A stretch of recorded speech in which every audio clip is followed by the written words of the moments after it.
Hi ಎಲ್ರಿಗೂ ನಮಸ್ಕಾರ. ಅಪೂರ್ವ ಸಂಚಿಕೆ ಚಾನಲ್ಗೆ ನಿಮಗೆ ಸ್ವಾಗತ. ಈ ವಿಡಿಯೋದಲ್ಲಿ ಇನ್ಕಮ್ ಟ್ಯಾಕ್ಸ್ ITR ಅನ್ನ ಹೇಗೆ ಫೈಲ್ ಮಾಡೋದು ಅನ್ನೋದನ್ನ ನಾನು ತಿಳಿಸ್ಕೊಡ್ತೀನಿ. ಇನ್ಕಮ್ ಟ್ಯಾಕ್ಸ್ ಫೈಲ್ ಮಾಡೋದಕ್ಕಿಂತನೂ ಮುಂಚೆ ಯಾವ ಒಂದು ITR ಫಾರ್ಮ್ ಅನ್ನ ಸೆಲೆಕ್ಟ್ ಮಾಡ್ಕೋಬೇಕಾಗುತ್ತೆ ಅನ್ನೋದನ್ನ ನಾವು ತಿಳ್ಕೊಳ್ಬೇಕಾಗುತ್ತೆ. ಇನ್ಕಮ್ ಟ್ಯಾಕ್ಸ್ ಡಿಪಾರ್ಟ್ಮೆಂಟ್ ನ ವೆಬ್ಸೈಟ್ಗೆ ಬಂದ್ರೆ ಇಂಡಿವಿಜುವಲ್ HUF ಆಪ್ಷನ್ ಅಂಡರ್ ಅಲ್ಲಿ ಡಿಫರೆಂಟ್ ಆಪ್ಷನ್ ನೋಡೋದಕ್ಕೆ ಸಿಗುತ್ತೆ. Salaried employees, business profession, seniors, super senior ಸಿಟಿಸನ್ಗೆ ಯಾವ ಒಂದು ITR ಫಾರ್ಮನ್ನು ಸೆಲೆಕ್ಟ್ ಮಾಡ್ಕೋಬೇಕಾಗುತ್ತೆ ಅನ್ನೋದನ್ನು ತಿಳ್ಕೊಳ್ಬೇಕಾಗುತ್ತೆ. ಸೊ ಸ್ಯಾಲರಿಡ್ ಎಂಪ್ಲಾಯೀಸ್ಗೆ ಯಾವ ಒಂದು ITR ಫಾರ್ಮನ್ನು ಸೆಲೆಕ್ಟ್ ಮಾಡ್ಕೋಬೇಕು ಅನ್ನೋದನ್ನು return forms applicable to me ಅನ್ನೋ ಆಪ್ಷನ್ ಮೂಲಕ ನಾವು ತಿಳ್ಕೊಳ್ಬಹುದು.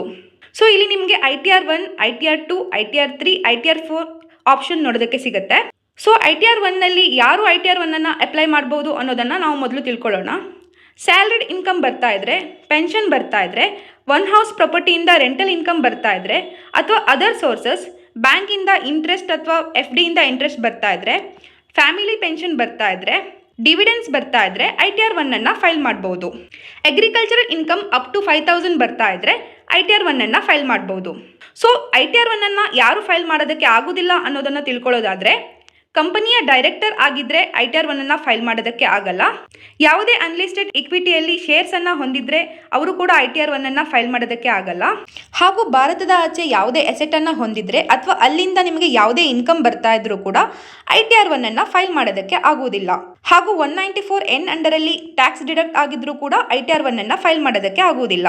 ಹಾಗೂ ಸ್ಟಾಕ್ ಮಾರ್ಕೆಟ್ನಲ್ಲಿ ಲಾಸ್ ಆಗಿ ಆ ಲಾಸನ್ನು ನೀವು ಕ್ಯಾರಿ ಫಾರ್ವರ್ಡ್ ಮಾಡೋದಕ್ಕೆ ಇದ್ರೂ ಕೂಡ ITR 1ಅನ್ನು ಫೈಲ್ ಮಾಡೋದಕ್ಕೆ ಆಗುವುದಿಲ್ಲ. ಹಾಗೂ ಮೇಯ್ನ್ ಆಗಿ ನಿಮ್ಮ ಇನ್ಕಮ್ 50 lakhsಗಿಂತ ಮೇಲೆ ಇದ್ರೂ ಕೂಡ ITR 1ಅನ್ನು ಫೈಲ್ ಮಾಡೋದಕ್ಕೆ ಆಗುವುದಿಲ್ಲ. ಇದರಲ್ಲಿ ಯಾವುದೇ ಒಂದು ಕಂಡೀಷನ್ ಮ್ಯಾಚ್ ಆದ್ರೂ ಕೂಡ ITR 2ಅನ್ನು ಫೈಲ್ ಮಾಡಬೇಕಾಗತ್ತೆ. ITR 2ಅನ್ನು ಹೇಗೆ ಫೈಲ್ ಮಾಡೋದು ಅನ್ನೋದನ್ನು ಮುಂದಿನ ವಿಡಿಯೋದಲ್ಲಿ ತಿಳಿಸ್ಕೊಡ್ತೀನಿ. ಹಾಗೆ ITR 3ನ ಬಿಸ್ನೆಸ್ ಅಥವಾ ಪ್ರೊಫೆಷನಿಂದ ಇನ್ಕಮ್ ಬರ್ತಿರೋರು ಫೈಲ್ ಮಾಡ್ಬೋದು. ಅಥವಾ ITR 1, ITR 2, ITR 4ಗೆ ಎಲಿಜಿಬಲ್ ಇಲ್ಲದೆ ಇರೋರು ITR 3ನ ಫೈಲ್ ಮಾಡ್ಬೋದು. ನಿಮಗೆ ಬಿಸ್ನೆಸ್ಸಿಂದ ಇನ್ಕಮ್ ಬರ್ತಿದ್ರೆ ಆ ಒಂದು ಇನ್ಕಮ್ 50 ಲಕ್ಷದ ಒಳಗಡೆ ಇದ್ದರೆ ITR 4ಅನ್ನು ಫೈಲ್ ಮಾಡ್ಬೋದು. ಹಾಗೂ ಸ್ಯಾಲರಿಡ್ ಇನ್ಕಮ್ ಬರ್ತಾ ಇದ್ರೆ ಅದರ ಮೇಲೆ ನಿಮಗೆ ಬಿಸ್ನೆಸ್ಸಿಂದ ಇನ್ಕಮ್ ಕೂಡ ಬರ್ತಾ ಇದ್ರೆ ITR 4ಅನ್ನು ಫೈಲ್ ಮಾಡ್ಬೋದು. ITR 1 ಹಾಗೂ ITR 4 ನಿಮಗೆ ಸಿಮಿಲರ್ ಆಗಿ ನೋಡೋದಕ್ಕೆ ಸಿಗುತ್ತೆ. ಆದರೆ ಇಲ್ಲಿ ನಿಮಗೆ ಸ್ಯಾಲರಿಡ್ ಜೊತೆ ಬಿಸ್ನೆಸ್ಸಿಂದ ಇನ್ಕಮ್ ಬರ್ತಿದ್ರೆ ITR 4ಅನ್ನು ಫೈಲ್ ಮಾಡಬೇಕಾಗತ್ತೆ. ಸೊ ಈ ಒಂದು ವಿಡಿಯೋದಲ್ಲಿ ITR 1ಅನ್ನು ಹೇಗೆ ಫೈಲ್ ಮಾಡೋದು ಅನ್ನೋದನ್ನು ನಾನು ತಿಳಿಸ್ಕೊಡ್ತೀನಿ. ಹಾಗೂ ITR 2 ಹಾಗೂ ITR 4ಅನ್ನು ಹೇಗೆ ಫೈಲ್ ಮಾಡುವುದು ಅನ್ನೋದನ್ನು ಮುಂದಿನ ವಿಡಿಯೋದಲ್ಲಿ ತಿಳಿಸ್ಕೊಡ್ತೀನಿ. ಸೊ ಈವರೆಗೆ ನನ್ನ ಚಾನಲನ್ನು ಸಬ್ಸ್ಕ್ರೈಬ್ ಮಾಡಿಲ್ಲ ಅಂತಾದರೆ ಸಬ್ಸ್ಕ್ರೈಬ್ ಮಾಡಿ. ಇದೇ ರೀತಿ ನಾನು ಇನ್ಫಾರ್ಮೇಟಿವ್ ಇನ್ಫಾರ್ಮೇಷನನ್ನು ನಿಮಗೆ ಕೊಡ್ತಾ ಇರ್ತೀನಿ. ಟ್ಯಾಕ್ಸ್ ಲ್ಯಾಬ್ ಅಂಡರಲ್ಲಿ ನಿಮ್ಮ ಟೋಟಲ್ ಇನ್ಕಮ್ಗೆ ಎಷ್ಟು ಟ್ಯಾಕ್ಸ್ ಕಟ್ಟಬೇಕಾಗುತ್ತೆ ಅನ್ನೋದನ್ನು ನೀವು ತಿಳ್ಕೊಳ್ಬಹುದು. ಇಲ್ಲಿ ನಿಮಗೆ ಓಲ್ಡ್ ಟ್ಯಾಕ್ಸ್ ರೆಜಿಮ್ ಹಾಗೂ ನ್ಯೂ ಟ್ಯಾಕ್ಸ್ ರೆಜಿಮ್ ನೋಡೋದಕ್ಕೆ ಸಿಗುತ್ತೆ. ಸೊ ನಿಮ್ಮ ಟೋಟಲ್ ಇನ್ಕಮ್ ಏನಿದೆ ಅದಕ್ಕೆ ಎಷ್ಟು ಟ್ಯಾಕ್ಸ್ ಅನ್ನು ನೀವು ಕಟ್ಟಬೇಕಾಗುತ್ತೆ ಅನ್ನೋದನ್ನ ನೀವು ನೋಡಬಹುದು. ಓಲ್ಡ್ ಟ್ಯಾಕ್ಸ್ ರೆಜಿಮ್ನಲ್ಲಿ 80C, 80D, 80G ಸೆಕ್ಷನ್ನ ಅಂಡರಲ್ಲಿ ಟ್ಯಾಕ್ಸ್ ಎಕ್ಸೆಂಪ್ಷನ್ ನ ಕ್ಲೇಮ್ ಮಾಡಬಹುದು. ನ್ಯೂ ಟ್ಯಾಕ್ಸ್ ರೆಜಿಮ್ನಲ್ಲಿ 50,000 ಸ್ಟ್ಯಾಂಡರ್ಡ್ ಡಿಡಕ್ಷನ್ ಮಾತ್ರ ಇರುತ್ತೆ, ಬೇರೆ ಯಾವುದೇ ಎಕ್ಸೆಂಪ್ಷನ್ಸ್ ಇರಲ್ಲ. ನ್ಯೂ ಟ್ಯಾಕ್ಸ್ ರೆಜಿಮ್ನಲ್ಲಿ ಯಾವುದೇ ಒಂದು ಡಿಡಕ್ಷನ್ಸ್ ಇಲ್ಲದೆ ಇದ್ರೂ ಕೂಡ ಟ್ಯಾಕ್ಸ್ ಪರ್ಸೆಂಟೇಜ್ ಕಡಿಮೆ ಇರುತ್ತೆ.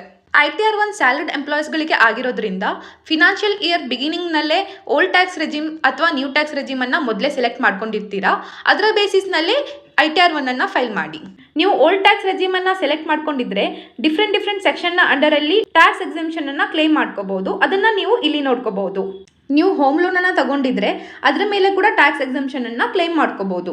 80C ಸೆಕ್ಷನ್ನ ಅಂಡರಲ್ಲಿ 1.5 ಲಕ್ಷದ ತನಕ ಟ್ಯಾಕ್ಸ್ ಎಕ್ಸೆಂಪ್ಷನನ್ನು ಕ್ಲೇಮ್ ಮಾಡ್ಕೋಬಹುದು. ಅದರ ಜೊತೆ NPSನಲ್ಲಿ ಇನ್ವೆಸ್ಟ್ಮೆಂಟ್ ಮಾಡಿದ್ರೆ ಅಥವಾ ಪೇರೆಂಟ್ಸ್ ಹೆಲ್ತ್ ಇನ್ಶೂರೆನ್ಸ್ನ ಪ್ರೀಮಿಯಂನ ಪೇ ಮಾಡ್ತಾ ಇದ್ರೆ ಅದರ ಮೇಲೆ ಕೂಡ ಟ್ಯಾಕ್ಸ್ ಎಕ್ಸೆಂಪ್ಷನನ್ನು ಕ್ಲೇಮ್ ಮಾಡ್ಕೋಬಹುದು. ITR ಅನ್ನು ಫೈಲ್ ಮಾಡೋದಕ್ಕಿಂತನೂ ಮುಂಚೆ ಇನ್ಕಮ್ ಟ್ಯಾಕ್ಸ್ ಡಿಪಾರ್ಟ್ಮೆಂಟ್ನ ವೆಬ್ಸೈಟ್ನಲ್ಲಿ ರಿಜಿಸ್ಟರ್ ಆಗಬೇಕಾಗತ್ತೆ. ರಿಜಿಸ್ಟರ್ ಆಗಿದ್ರೆ ಲಾಗಿನ್ ಮಾಡ್ಕೋಬಹುದು. ನೀವು ರಿಜಿಸ್ಟರ್ ಆಗಿಲ್ಲ ಅಂತ ಇದ್ರೆ ರಿಜಿಸ್ಟರ್ ಹೇಗೆ ಮಾಡೋದು ಅನ್ನೋದನ್ನು ನಾನು ತಿಳಿಸ್ಕೊಡ್ತೀನಿ. ಸೊ ರಿಜಿಸ್ಟರ್ ಮೇಲೆ ಕ್ಲಿಕ್ ಮಾಡಿ. ಇಲ್ಲಿ ಮೊದಲನೇ ಸ್ಟೆಪ್ ನೀವು ಪ್ಯಾನನ್ನು ಎಂಟ್ರಿ ಮಾಡಬೇಕಾಗತ್ತೆ. ಪ್ಯಾನನ್ನು ಎಂಟ್ರಿ ಮಾಡಿ ವ್ಯಾಲಿಡೇಟ್ ಮಾಡಿ. ಸೊ ಪ್ಯಾನ್ ಸಕ್ಸಸ್ಫುಲಿ ವ್ಯಾಲಿಡೇಟ್ ಆಗಿದೆ ಅಂತ ತೋರಿಸುತ್ತೆ. ಇಲ್ಲಿ ನೀವು ಇಂಡಿವಿಜುವಲ್ ಟ್ಯಾಕ್ಸ್ ಪೇಯರ್ ಅಂತ ಕೇಳುತ್ತೆ, ಎಸ್ ಅಂತ ಸೆಲೆಕ್ಟ್ ಮಾಡಿ ಕಂಟಿನ್ಯೂ ಮೇಲೆ ಕ್ಲಿಕ್ ಮಾಡಿ. ಸೊ ನೆಕ್ಸ್ಟ್ ನಿಮ್ಮ last name, middle name, first name ಹಾಗೂ date of birth, gender, residential status ಅನ್ನು ಸೆಲೆಕ್ಟ್ ಮಾಡ್ಕೋಬೇಕಾಗತ್ತೆ. ಎಲ್ಲ ಫಿಲ್ ಮಾಡಿದ ನಂತರ ಕಂಟಿನ್ಯೂ ಮೇಲೆ ಕ್ಲಿಕ್ ಮಾಡಿ. ಸೊ ನೆಕ್ಸ್ಟ್ ನಿಮ್ಮ primary mobile number, primary email ID ನ ಎಂಟ್ರಿ ಮಾಡಬೇಕು. ನೆಕ್ಸ್ಟ್ ಅಡ್ರೆಸ್ ಡೀಟೇಲ್ಸನ್ನು ಎಂಟ್ರಿ ಮಾಡಬೇಕಾಗತ್ತೆ. ಇದನ್ನ ಫಿಲ್ ಮಾಡಿ ಕಂಟಿನ್ಯೂ ಮೇಲೆ ಕ್ಲಿಕ್ ಮಾಡಿ. ಸೊ ನಿಮ್ಮ ಮೊಬೈಲ್ ನಂಬರ್ ಹಾಗೂ ಇಮೇಲ್ ಐಡಿಗೆ OTP ಬರುತ್ತೆ, ಅದನ್ನ ಎಂಟ್ರಿ ಮಾಡಿ ಕಂಟಿನ್ಯೂ ಮೇಲೆ ಕ್ಲಿಕ್ ಮಾಡಿ. ನೆಕ್ಸ್ಟ್ ನೀವು ಪಾಸ್ವರ್ಡ್ ಅನ್ನ ಸೆಟ್ ಮಾಡಬೇಕಾಗುತ್ತೆ. ಸೊ ನೆಕ್ಸ್ಟ್ ಇಲ್ಲಿ ಪರ್ಸನಲೈಸ್ ಮೆಸೇಜ್ ನಲ್ಲಿ ಮೆಸೇಜ್ ಅನ್ನ ಎಂಟ್ರಿ ಮಾಡಬೇಕಾಗುತ್ತೆ. ನೀವು ನೆನ್ಪಿಡೋ ತರ ಮೆಸೇಜ್ ಅನ್ನ ಎಂಟ್ರಿ ಮಾಡಿ ಹಾಗೂ ರಿಜಿಸ್ಟರ್ ಮೇಲೆ ಕ್ಲಿಕ್ ಮಾಡಿ. ಸಕ್ಸಸ್ಫುಲಿ ರಿಜಿಸ್ಟರ್ ಆಗಿದ್ದೀರಾ ಅಂತ ಹೇಳಿ ನೋಟಿಫಿಕೇಶನ್ ನೋಡೋದಕ್ಕೆ ಸಿಗುತ್ತೆ. ಸೊ ನೀವು ಲಾಗಿನ್ ಆಗಬಹುದು. ಸೊ ಇಲ್ಲಿ ನೀವು ಪ್ಯಾನ್ ಅನ್ನ ಎಂಟ್ರಿ ಮಾಡಬೇಕು. ಪ್ಯಾನ್ ಅನ್ನ ಎಂಟ್ರಿ ಮಾಡಿ ಕಂಟಿನ್ಯೂ ಮೇಲೆ ಕ್ಲಿಕ್ ಮಾಡಿ. ಸೊ ನೀವು ಸೆಟ್ ಮಾಡಿರೋ ಮೆಸೇಜ್ ನಿಮಗೆ ನೋಡೋದಕ್ಕೆ ಸಿಗುತ್ತೆ. ಟಿಕ್ ಬಾಕ್ಸ್ ಮೇಲೆ ಕ್ಲಿಕ್ ಮಾಡಿ. ಸೊ ನೀವು ರಿಜಿಸ್ಟ್ರೇಷನ್ ಮಾಡಬೇಕಾದ್ರೆ ಸೆಟ್ ಮಾಡಿರೋ ಪಾಸ್ವರ್ಡ್ ಅನ್ನ ಇಲ್ಲಿ ಎಂಟರ್ ಮಾಡಿ ಕಂಟಿನ್ಯೂ ಮೇಲೆ ಕ್ಲಿಕ್ ಮಾಡಿ. ITR ಅನ್ನ ಫೈಲ್ ಮಾಡೋದಕ್ಕಿಂತನೂ ಮುಂಚೆ 2 ಫಾರ್ಮ್ಗಳನ್ನು ನೀವು ರೆಡಿಯಾಗಿ ಇಟ್ಕೊಂಡಿರ್ಬೇಕಾಗುತ್ತೆ. ಒಂದು ಫಾರ್ಮ್ ನಂಬರ್ 16, ಇದು ನಿಮಗೆ ಎಂಪ್ಲಾಯರ್ ಕಡೆಯಿಂದ ಸಿಗುತ್ತೆ. ಈ ಫಾರ್ಮ್ನಲ್ಲಿ ನಿಮ್ಮ ಸ್ಯಾಲರಿಯಿಂದ ಟ್ಯಾಕ್ಸ್ ಡಿಡಕ್ಟ್ ಆಗಿದ್ರೆ ಆ ಇನ್ಫಾರ್ಮೇಷನ್ ನೋಡೋದಕ್ಕೆ ಸಿಗುತ್ತೆ. ಎರಡನೇದಾಗಿ ಫಾರ್ಮ್ 26AS, ಇದನ್ನು ನೀವು ಡೌನ್ಲೋಡ್ ಮಾಡ್ಕೋಬಹುದು. ಇಲ್ಲ ಅಂತಾದರೆ ಇನ್ಕಮ್ ಟ್ಯಾಕ್ಸ್ ಡಿಪಾರ್ಟ್ಮೆಂಟ್ನ AS ಸೆಕ್ಷನ್ನಲ್ಲಿ ಇದನ್ನು ನೋಡ್ಬೋದು. ಸೊ ನೀವು ಲಾಸ್ಟ್ ಇಯರ್ಗೆ ಇನ್ಕಮ್ ಟ್ಯಾಕ್ಸನ್ನು ಫೈಲ್ ಮಾಡ್ತಾ ಇರೋದ್ರಿಂದ ಇಲ್ಲಿ ಫಿನಾನ್ಷಿಯಲ್ ಇಯರ್ 23-24 ಸೆಲೆಕ್ಟ್ ಮಾಡ್ಕೋಬೇಕಾಗುತ್ತೆ. ಇಲ್ಲಿ ನಿಮಗೆ ಲಾಸ್ಟ್ ಫಿನಾನ್ಷಿಯಲ್ ಇಯರ್ನ ಇನ್ಕಮ್ ನೋಡೋದಕ್ಕೆ ಸಿಗುತ್ತೆ. ಸ್ಯಾಲ್ರಿ ಆಗಿರ್ಬೋದು, ಡಿವಿಡೆಂಟ್ ಆಗಿರ್ಬೋದು, ಅಥವಾ ಸೇವಿಂಗ್ಸ್ ಬ್ಯಾಂಕ್ ಅಕೌಂಟ್ನಿಂದ ಬಂದಿರೋ ಇಂಟ್ರೆಸ್ಟ್ ಆಗಿರ್ಬೋದು, ಅಥವಾ ಫಿಕ್ಸ್ ಡೆಪಾಸಿಟ್ನಿಂದ ಬಂದಿರೋ ಇಂಟ್ರೆಸ್ಟ್ ಆಗಿರ್ಬೋದು.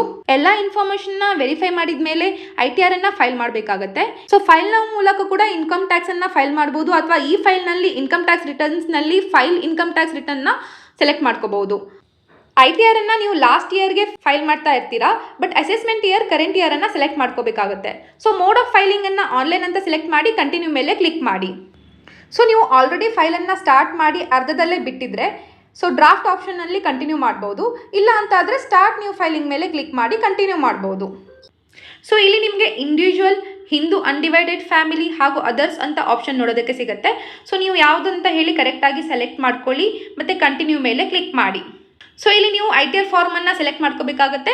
ಸೊ ನಾವು ITR 1 ಫಾರ್ಮನ್ನು ಎಂಟ್ರಿ ಮಾಡ್ತಿರೋದ್ರಿಂದ ITR 1 ಅಂತ ಸೆಲೆಕ್ಟ್ ಮಾಡ್ಕೊಳ್ಳಿ.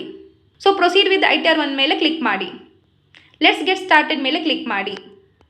ಸೊ ಇಲ್ಲಿ ನೀವು ಯಾವ ರೀಸನಿಂದ ITR 1 ಅನ್ನು ಫೈಲ್ ಮಾಡ್ತಾ ಇದ್ದೀರಾ ಅನ್ನೋದನ್ನು ಸೆಲೆಕ್ಟ್ ಮಾಡ್ಕೋಬೇಕಾಗುತ್ತೆ. ಆ್ಯನ್ಯುವಲ್ ಇನ್ಕಮ್ ಬೇಸಿಕ್ ಎಕ್ಸಂಪ್ಷನ್ ಲಿಮಿಟ್ಗಿಂತ ಜಾಸ್ತಿ ಇರೋದ್ರಿಂದ ಮೊದಲನೇ ಆಪ್ಷನ್ ಸೆಲೆಕ್ಟ್ ಮಾಡ್ಕೋತಾ ಇದ್ದೀವಿ. ಕಂಟಿನ್ಯೂ ಮೇಲೆ ಕ್ಲಿಕ್ ಮಾಡಿದ್ದೀವಿ. ಸೊ ಇಲ್ಲಿ ಒಂದು ನೋಟಿಫಿಕೇಶನ್ ಬರುತ್ತೆ, ಓಕೆ ಅಂತ ಹೇಳಿ ಕ್ಲಿಕ್ ಮಾಡಿ. ಸೊ ಇಲ್ಲಿ ನೀವು ಯಾವ ಒಂದು ಪ್ಯಾನನ್ನು ಎಂಟ್ರಿ ಮಾಡಿದ್ದೀರೋ ಅದರ ಬೇಸಿಸ್ ಮೇಲೆ ನಿಮ್ಮ ಪರ್ಸನಲ್ ಇನ್ಫಾರ್ಮೇಷನ್ ನೋಡೋದಕ್ಕೆ ಸಿಗುತ್ತೆ. ಅದನ್ನು ವೆರಿಫೈ ಮಾಡ್ಕೊಳ್ಳಿ. ಸೊ ನೆಕ್ಸ್ಟ್ ಇಲ್ಲಿ ನೀವು ಬ್ಯಾಂಕ್ ಡೀಟೇಲ್ಸನ್ನು ಎಂಟ್ರಿ ಮಾಡಬೇಕಾಗುತ್ತೆ. ಸೊ ನಾನು ಆಲ್ರೆಡಿ ಬ್ಯಾಂಕ್ ಡೀಟೇಲ್ಸನ್ನು ಎಂಟ್ರಿ ಮಾಡಿ ವ್ಯಾಲಿಡೇಟ್ ಮಾಡಿದ್ದೀನಿ. ಆ್ಯಡ್ ಬ್ಯಾಂಕ್ ಅಕೌಂಟ್ ಅನ್ನೋ ಆಪ್ಷನ್ ನೋಡೋದಕ್ಕೆ ಸಿಗುತ್ತೆ. ಅದರ ಮೇಲೆ ಕ್ಲಿಕ್ ಮಾಡಿ ಮತ್ತು ಬ್ಯಾಂಕ್ ಡೀಟೇಲ್ಸನ್ನು ಎಂಟ್ರಿ ಮಾಡಿ. ನೆಕ್ಸ್ಟ್ ಕನ್ಫರ್ಮ್ ಮೇಲೆ ಕ್ಲಿಕ್ ಮಾಡಿ. ಸೊ ಇಲ್ಲಿ ನಿಮ್ಮ ಪರ್ಸನಲ್ ಇನ್ಫಾರ್ಮೇಷನ್ ಏನಿದೆ ವೆರಿಫೈ ಆಗಿ ಕನ್ಫರ್ಮ್ ಆಗಿದೆ. ಸೊ ನೆಕ್ಸ್ಟ್ ನಿಮ್ಮ ಟೋಟಲ್ ಇನ್ಕಮ್ ಏನಿದೆ ಅದನ್ನು ವೆರಿಫೈ ಮಾಡಬೇಕಾಗತ್ತೆ. ಇಲ್ಲಿ ನಿಮ್ಮ ಟೋಟಲ್ ಆ್ಯನ್ಯುವಲ್ ಇನ್ಕಮ್ ಮೇಲೆ ಟ್ಯಾಕ್ಸ್ ಎಕ್ಸೆಂಪ್ಷನ್ಗೆ ಎಲಿಜಿಬಲ್ ಆಗಿದ್ದರೆ ಆಪ್ಷನ್ ನೋಡೋದಕ್ಕೆ ಸಿಗುತ್ತೆ. ನೀವು ಎಲಿಜಿಬಲ್ ಆಗಿದ್ದರೆ ಎಸ್ ಅಂತ ಹೇಳಿ ಕ್ಲಿಕ್ ಮಾಡಿ, ಇಲ್ಲ ಅಂತಾದರೆ ನೋ ಅಂತ ಕ್ಲಿಕ್ ಮಾಡಿ. ಸೊ ನೀವು ಎಸ್ ಅಂತ ಹೇಳಿ ಕ್ಲಿಕ್ ಮಾಡಿದರೆ ಸಬ್ ಆಪ್ಷನ್ಸ್ ನೋಡೋದಕ್ಕೆ ಸಿಗುತ್ತೆ. ಸೊ ನೀವು ಯಾವ ಒಂದು ಟ್ಯಾಕ್ಸ್ ಎಕ್ಸೆಂಪ್ಷನ್ಗೆ ಎಲಿಜಿಬಲ್ ಆಗಿದ್ದೀರೋ ಅದರ ಅಮೌಂಟನ್ನು ಎಂಟ್ರಿ ಮಾಡಬೇಕಾಗತ್ತೆ. ಸೊ ಅಮೌಂಟನ್ನು ಎಂಟ್ರಿ ಮಾಡಿ ನೀವು ಕಂಟಿನ್ಯೂ ಮೇಲೆ ಕ್ಲಿಕ್ ಮಾಡಬೇಕಾಗುತ್ತೆ. ಸೊ ನನ್ನ ಒಂದು ಕೇಸ್ನಲ್ಲಿ ನಾನು ಯಾವುದೇ ಒಂದು ಟ್ಯಾಕ್ಸ್ ಎಕ್ಸೆಂಪ್ಷನ್ಗೆ ಎಲಿಜಿಬಲ್ ಆಗದೇ ಇರೋದ್ರಿಂದ ನೋ ಅಂತ ಹೇಳಿ ಸೆಲೆಕ್ಟ್ ಮಾಡಿದ್ದೀನಿ. ಸೊ ನಾನು ನ್ಯೂ ಟ್ಯಾಕ್ಸ್ ರೆಜಿಮನ್ನು ಸೆಲೆಕ್ಟ್ ಮಾಡಿರೋದ್ರಿಂದ 50,000 ಸ್ಟ್ಯಾಂಡರ್ಡ್ ಡಿಡಕ್ಷನ್ ಅಪ್ಲೈ ಆಗಿದೆ. ಸೊ ಆಲ್ರೆಡಿ ನಾನು ASನಲ್ಲಿ ತೋರಿಸಿರೋ ಹಾಗೆ ನನ್ನ ಸ್ಯಾಲರಿಡ್ ಇನ್ಕಮ್ ಏನಿದೆ 5 lakhs ಪ್ಲಸ್ ಇದೆ. ಸ್ಟ್ಯಾಂಡರ್ಡ್ ಡಿಡಕ್ಷನ್ ಏನಿದೆ 50,000 ಅಪ್ಲಿಕೇಬಲ್ ಆಗಿ, ಸೊ ಗ್ರಾಸ್ ಚಾರ್ಜಬಲ್ ಇನ್ಕಮ್ ಏನಿದೆ 4,50,000 ಪ್ಲಸ್ ತೋರಿಸ್ತಾ ಇದೆ. ಸೊ ನಿಮಗೆ ಯಾವುದೇ ಒಂದು ಪ್ರಾಪರ್ಟಿಯಿಂದ ರೆಂಟಲ್ ಇನ್ಕಮ್ ಬರ್ತಿದ್ರೆ ಇಲ್ಲಿ ಪ್ರೀಫಿಲ್ ಆಗಿ ಬರುತ್ತೆ. ಇನ್ ಕೇಸ್ ಪ್ರೀಫಿಲ್ ಆಗಿ ಬಂದಿಲ್ಲ ಅಂತ ಹೇಳಿದ್ರೆ ಎಂಟ್ರಿ ಕೂಡ ಮಾಡ್ಬೋದು. ಸೊ ಇಲ್ಲಿ type of house property, self occupied, let out, deem let out ಅಂತ ಆಪ್ಷನ್ ನೋಡೋದಕ್ಕೆ ಸಿಗುತ್ತೆ. ಕರೆಕ್ಟ್ ಆಗಿರೋ ಆಪ್ಷನನ್ನು ಸೆಲೆಕ್ಟ್ ಮಾಡಿ ಅಮೌಂಟನ್ನು ಎಂಟ್ರಿ ಮಾಡಿ. ಸೊ ಇಲ್ಲಿ ASನಲ್ಲಿ ತೋರಿಸಿರೋ ರೀತಿ ನಿಮ್ಮ ಇನ್ಕಮ್ನ ಬೈಫಿಕೇಶನ್ ನೋಡೋದಕ್ಕೆ ಸಿಗುತ್ತೆ. ಸೊ ಅದನ್ನು ವೆರಿಫೈ ಮಾಡ್ಕೊಳ್ಳಿ. ಸೊ ಇಲ್ಲಿ ಯಾವುದೇ ಇನ್ಕಮ್ ಕರೆಕ್ಟ್ ಆಗಿಲ್ಲ ಅಂತ ಹೇಳಿದರೆ ಅದನ್ನು ಡಿಲೀಟ್ ಕೂಡ ಮಾಡ್ಕೋಬಹುದು. ಸೊ ನೀವು ಡಿಲೀಟ್ ಮಾಡಬೇಕಾದ್ರೆ ಕೇರ್ಫುಲ್ ಆಗಿ ಇರಬೇಕಾಗುತ್ತೆ, ಯಾಕಂದರೆ ಇದು ಪ್ಯಾನ್ ಕಾರ್ಡ್ನೊಂದಿಗೆ ಲಿಂಕ್ ಆಗಿರೋದ್ರಿಂದ ಅದರ ರಿಲೇಟೆಡ್ ನಿಮಗೆ ನೋಟಿಸ್ ಬರೋ ಚಾನ್ಸಸ್ ಇರುತ್ತೆ. ಸೊ ಇಲ್ಲಿ ನಿಮ್ಮ ಗ್ರಾಸ್ ಟೋಟಲ್ ಇನ್ಕಮ್ ಏನಿದೆ ರಿಫ್ಲೆಕ್ಟ್ ಆಗುತ್ತೆ, ಅದನ್ನು ವೆರಿಫೈ ಮಾಡ್ಕೊಳ್ಳಿ. ಹಾಗೂ ನಿಮ್ಮ ಇನ್ಕಮನ್ನು ವೆರಿಫೈ ಮಾಡಿದ ಮೇಲೆ ಕನ್ಫರ್ಮ್ ಮಾಡಿ. ಸೊ ಇಲ್ಲಿ ನಿಮ್ಮ ಗ್ರಾಸ್ ಟೋಟಲ್ ಇನ್ಕಮ್ ಕನ್ಫರ್ಮ್ ಆಗಿದೆ. ನೆಕ್ಸ್ಟ್ ನೀವು ಟೋಟಲ್ ಡಿಡಕ್ಷನ್ನ ವೆರಿಫೈ ಮಾಡಬೇಕಾಗುತ್ತೆ. ಸೊ ನಾನು ಇಲ್ಲಿ ನ್ಯೂ ಟ್ಯಾಕ್ಸ್ ರೆಜಿಮನ್ನು ಸೆಲೆಕ್ಟ್ ಮಾಡ್ಕೊಂಡಿರೋದ್ರಿಂದ ಯಾವುದೇ ಒಂದು ಡಿಡಕ್ಷನ್ಸ್ಗೆ ಎಲಿಜಿಬಲ್ ಆಗಿಲ್ಲ. ಸೊ ನೀವು ಓಲ್ಡ್ ಟ್ಯಾಕ್ಸ್ ರೆಜಿಮನ್ನು ಸೆಲೆಕ್ಟ್ ಮಾಡ್ಕೊಂಡಿದ್ರೆ ಆವಾಗಲೇ ನಾನು ಎಕ್ಸ್ಪ್ಲೈನ್ ಮಾಡಿರೋ ರೀತಿ 80C, 80D, 80Gನ ಅಂಡರಲ್ಲಿ ಡಿಡಕ್ಷನ್ಸ್ ನೋಡೋದಕ್ಕೆ ಸಿಗುತ್ತೆ. ಸೊ ಇಲ್ಲಿ ನನಗೆ ಈ ಆಪ್ಷನ್ಗಳನ್ನು ಸೆಲೆಕ್ಟ್ ಮಾಡೋದಕ್ಕೆ ಆಪ್ಷನ್ ಇಲ್ಲ. ಸೊ ಇನ್ ಕೇಸ್ ನೀವು ಓಲ್ಡ್ ಟ್ಯಾಕ್ಸ್ ರೆಜಿಮನ್ನು ಸೆಲೆಕ್ಟ್ ಮಾಡ್ಕೊಂಡಿದ್ರೆ ಈ ಆಪ್ಷನ್ಗಳನ್ನು ನೀವು ಸೆಲೆಕ್ಟ್ ಮಾಡ್ಕೋಬಹುದು. ಸೊ ಕರೆಕ್ಟಾಗಿ ಇಲ್ಲಿ ನೀವು ಸೆಲೆಕ್ಟ್ ಮಾಡಿದ ಮೇಲೆ ಅಮೌಂಟನ್ನು ಎಂಟ್ರಿ ಮಾಡಿ ಕಂಟಿನ್ಯೂ ಮಾಡ್ಬೋದು. ಸೊ ನನಗೆ ಯಾವುದೇ ಡಿಡಕ್ಷನ್ ಇಲ್ಲದೆ ಇರೋದ್ರಿಂದ 0 ಅಂತ ಕಾಣಿಸ್ತಿದೆ. ಕನ್ಫರ್ಮ್ ಮೇಲೆ ಕ್ಲಿಕ್ ಮಾಡಿ. ಸೊ ನೀವು ಟ್ಯಾಕ್ಸ್ ಪೇ ಮಾಡಿದರೆ ಅದರ ಇನ್ಫಾರ್ಮೇಷನ್ ಇಲ್ಲಿ ನಿಮಗೆ ನೋಡೋದಕ್ಕೆ ಸಿಗುತ್ತೆ, ಅದನ್ನು ಚೆಕ್ ಮಾಡಿ ವೆರಿಫೈ ಮಾಡಿ. ಸೊ ನಾನು ಯಾವುದೇ ಒಂದು ಅಡ್ವಾನ್ಸ್ ಟ್ಯಾಕ್ಸನ್ನು ಪೇ ಮಾಡಿಲ್ಲ, ಸೊ 0 ಇದೆ. ಸೊ ಇಲ್ಲಿ ಕನ್ಫರ್ಮ್ ಮಾಡಬೇಕಾಗತ್ತೆ. ಸೊ ಟ್ಯಾಕ್ಸ್ ಪೇಡ್ ಕನ್ಫರ್ಮ್ ಆಗಿದೆ. ಈಗ ನಿಮ್ಮ ಟ್ಯಾಕ್ಸ್ ಲಯಬಿಲಿಟಿ ಏನಿದೆ ಅದನ್ನು ವೆರಿಫೈ ಮಾಡಬೇಕಾಗತ್ತೆ. ಸೊ ನನ್ನ ಕೇಸ್ನಲ್ಲಿ ಯಾವುದೇ ಒಂದು ಟ್ಯಾಕ್ಸ್ ಲಯಬಿಲಿಟಿ ಇಲ್ಲ. ಸೊ ಇಲ್ಲಿ ನಿಮಗೆ 0 ಅಂತ ರಿಫ್ಲೆಕ್ಟ್ ಆಗ್ತಿರೋದು ಕಾಣಿಸ್ತಿದೆ, ಇದನ್ನು ಚೆಕ್ ಮಾಡಿ ಕನ್ಫರ್ಮ್ ಮಾಡಬೇಕಾಗತ್ತೆ. ಸೊ ಎಲ್ಲ ಡೀಟೇಲ್ಸನ್ನು ಕನ್ಫರ್ಮ್ ಮಾಡಿ ಆಗಿದೆ, ಪ್ರೊಸೀಡ್ ಮೇಲೆ ಕ್ಲಿಕ್ ಮಾಡಬೇಕಾಗತ್ತೆ. ಸೊ ನಿಮಗೆ ಯಾವುದೇ ಟ್ಯಾಕ್ಸ್ ಲಯಬಿಲಿಟಿ ಇದ್ದರೆ ಅದನ್ನು ಇಲ್ಲಿ ನೆಟ್ ಬ್ಯಾಂಕಿಂಗ್ನ ಮೂಲಕ ಪೇಮೆಂಟ್ ಮಾಡಿ ರಿವ್ಯೂ ರಿಟರ್ನ್ ಮೇಲೆ ಕ್ಲಿಕ್ ಮಾಡಬೇಕಾಗತ್ತೆ. ನೆಕ್ಸ್ಟ್ ಸ್ಟೆಪ್ನಲ್ಲಿ ಇಲ್ಲಿ ನಿಮ್ಮ ಫಿಲ್ ಮಾಡಿರೋ ಡೀಟೇಲ್ಸ್ ಎಲ್ಲ ನೋಡೋದಕ್ಕೆ ಸಿಗುತ್ತೆ. ಒಂದ್ಸಲ ವೆರಿಫೈ ಮಾಡ್ಕೊಳ್ಳಿ. ಫೈನಲ್ ಆಗಿ ಪ್ರೊಸೀಡ್ ಟು ವ್ಯಾಲಿಡೇಷನ್ ಮೇಲೆ ಕ್ಲಿಕ್ ಮಾಡಿ. ಸೊ ಈ ರೀತಿಯಾಗಿ ವ್ಯಾಲಿಡೇಷನ್ ಸಕ್ಸಸ್ಫುಲ್ ಅಂತ ಹೇಳಿ ರಿಫ್ಲೆಕ್ಟ್ ಆಗ್ತಾ ಇದ್ರೆ ಪ್ರೊಸೀಡ್ ಟು ವೆರಿಫಿಕೇಶನ್ ಮೇಲೆ ಕ್ಲಿಕ್ ಮಾಡಬೇಕಾಗತ್ತೆ. ಸೊ ಇಲ್ಲಿ ಏನಾದರೂ ಎರರ್ಸ್ ರಿಫ್ಲೆಕ್ಟ್ ಆಗ್ತಾ ಇದ್ರೆ ಆ ಎರರ್ಸ್ ಅನ್ನ ನೀವು ರಿಸಾಲ್ವ್ ಮಾಡಿ ನೆಕ್ಸ್ಟ್ ಪ್ರೊಸೀಡ್ ಮಾಡಬೇಕಾಗತ್ತೆ. ಸೊ ಇಲ್ಲಿ ನಿಮಗೆ e verify now, e verify later ಅನ್ನೋ ಆಪ್ಷನ್ ನೋಡೋದಕ್ಕೆ ಸಿಗುತ್ತೆ. ಸೊ ನೀವು ITR ಅನ್ನ ಫೈಲ್ ಮಾಡಿದ ತಕ್ಷಣ ಇ ವೆರಿಫೈ ಮಾಡೋದು ರೆಕಮೆಂಡೆಡ್. ಸೊ ಇಲ್ಲಿ ಇ ವೆರಿಫೈ ಮಾಡೋದಕ್ಕೆ ತುಂಬಾ ಆಪ್ಷನ್ ನೋಡೋದಕ್ಕೆ ಸಿಗುತ್ತೆ. ಸೊ ನಾನು ಇಲ್ಲಿ ಆಧಾರ್ನ ಮೂಲಕ ಇ ವೆರಿಫೈ ಮಾಡೋದಕ್ಕೆ ಆಪ್ಷನ್ ಅನ್ನ ಸೆಲೆಕ್ಟ್ ಮಾಡ್ಕೊಂಡಿದ್ದೀನಿ. ಸೊ ಈವನ್ ನೆಟ್ ಬ್ಯಾಂಕಿಂಗ್ನ ಮೂಲಕ ಕೂಡ ಇ ವೆರಿಫೈ ಮಾಡ್ಕೊಳ್ಬಹುದು, ಬ್ಯಾಂಕ್ ಅಕೌಂಟ್ನ ಮೂಲಕ ಕೂಡ ಮಾಡ್ಕೋಬಹುದು, ಡಿಮ್ಯಾಟ್ ಅಕೌಂಟ್ನ ಮೂಲಕ ಕೂಡ ಇ ವೆರಿಫೈ ಮಾಡ್ಕೊಳ್ಬಹುದು. ಸೊ ನೆಕ್ಸ್ಟ್ ಕಂಟಿನ್ಯೂ ಮೇಲೆ ಕ್ಲಿಕ್ ಮಾಡಬೇಕಾಗತ್ತೆ. ಸೊ ಇಲ್ಲಿ ಒಂದು ನೋಟಿಫಿಕೇಶನ್ ಬರುತ್ತೆ, ಐ ಅಗ್ರಿ ಅಂತೇಳಿ ಚೆಕ್ ಬಾಕ್ಸ್ ಮೇಲೆ ಕ್ಲಿಕ್ ಮಾಡಿ ಜನರೇಟ್ ಆಧಾರ್ OTP ಮೇಲೆ ಕ್ಲಿಕ್ ಮಾಡಿ. ಸೊ ನಿಮ್ಮ ಬಂದ OTPಯನ್ನು ಎಂಟ್ರಿ ಮಾಡಿ ವ್ಯಾಲಿಡೇಟ್ ಮಾಡಿ. ಸೊ ನೆಕ್ಸ್ಟ್ ಸಬ್ಮಿಟ್ ಮಾಡಿ. ಸೊ ನೀವು ಸಬ್ಮಿಟ್ ಮಾಡಿದ ತಕ್ಷಣ ನೀವು ಸಕ್ಸಸ್ಫುಲಿ ITR ಅನ್ನ ಫೈಲ್ ಮಾಡಿದ್ದೀರಾ ಅಂತ ಹೇಳಿ ನೋಟಿಫಿಕೇಶನ್ ಬರುತ್ತೆ. ಗೋ ಟು ಡ್ಯಾಶ್ ಬೋರ್ಡ್ ಮೇಲೆ ಕ್ಲಿಕ್ ಮಾಡಿದರೆ ನಿಮಗೆ ನಿಮ್ಮ ಸ್ಟೇಟಸ್ ನೋಡೋದಕ್ಕೆ ಸಿಗುತ್ತೆ. ಸೊ ಈಗ ಇದು ವೆರಿಫೈ ಆಗಿದೆ. ಪ್ರೋಸೆಸ್ ಆದಮೇಲೆ ಸಕ್ಸಸ್ಫುಲಿ ಪ್ರೋಸೆಸ್ ಆಗಿದೆ ಅಂತ ಹೇಳಿ ನಿಮ್ಮ ಇಮೇಲ್ IDಗೆ ಮೇಲ್ ಬರುತ್ತೆ. ಈ ವಿಡಿಯೋ ನಿಮಗೆ ಇಷ್ಟವಾದಲ್ಲಿ ನನ್ನ ಚಾನಲ್ಗೆ ಸಬ್ಸ್ಕ್ರೈಬ್ ಮಾಡಿ ಹಾಗೂ ನನ್ನ ಈ ವಿಡಿಯೋನ ಲೈಕ್ ಮಾಡಿ. Thank you friends.